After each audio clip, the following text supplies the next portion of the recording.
Pemirsa, legislator DPRD Provinsi Sulawesi Selatan Wahyudin kecewa dengan Dinas Perhubungan dan Dinas Lingkungan Hidup Sulawesi Selatan yang tidak memberikan data dalam rapat dengar pendapat terkait pencemaran lingkungan di Kabupaten Luwu Timur terhadap PT Panca Digital Solution.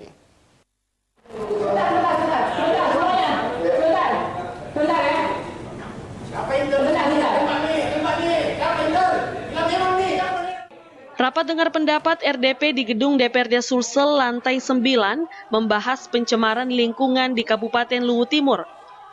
Akibat penambangan yang dilakukan oleh PT Panca Digital Solution serta penggunaan aset daerah Pelabuhan Waru-Waru Malili yang dianggap tidak sesuai prosedur. Rapat yang dipimpin langsung oleh Ketua Komisi D DPRD Sulsel Andi Ramatika Dewi menghadirkan sejumlah pihak terkait untuk membahas pencemaran lingkungan yang dilakukan oleh PT PDS.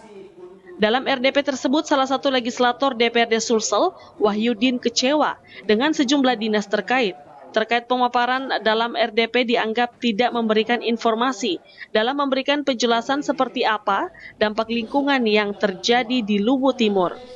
Tidak hanya itu, Wahyudin juga mengimbau agar DPRD Sulsel beserta stakeholder untuk melakukan kunjungan di Kabupaten Luwu, melihat bagaimana kondisi pencemaran yang dilakukan oleh perusahaan tersebut. Perlu DPRD Provinsi Sulawesi Selatan ini membuat sebuah kesimpulan dan rekomendasi tentang tambang ini. Apakah nanti ini boleh dilanjut atau dihentikan sementara atau dihentikan seterusnya, tentu ada regulasi yang mengatur ini.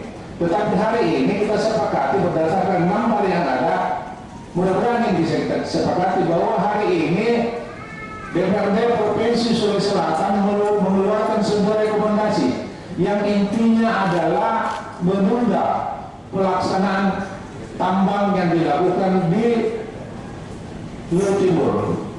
Kemudian anggota DPR Komisi D segera melakukan kunjungan lapangan ke sana, memanggil stakeholder yang ada. Ini ada staf ahlinya ini. Kita punya staf ahli di DPR kita, ajak turun supaya benar-benar hasilnya ini tidak memihak dan tidak bias kemana-mana. Dalam rapat tersebut, sejumlah pihak terkait hadir seperti Wakil Bupati Luwu, Kepala Balai Pengamanan dan Penegak Hukum, LHK Wilayah Sulsel, Wakil DPRD Kabupaten Luwu Timur, serta sejumlah pihak lainnya. Ardi Jaho, Celebes TV.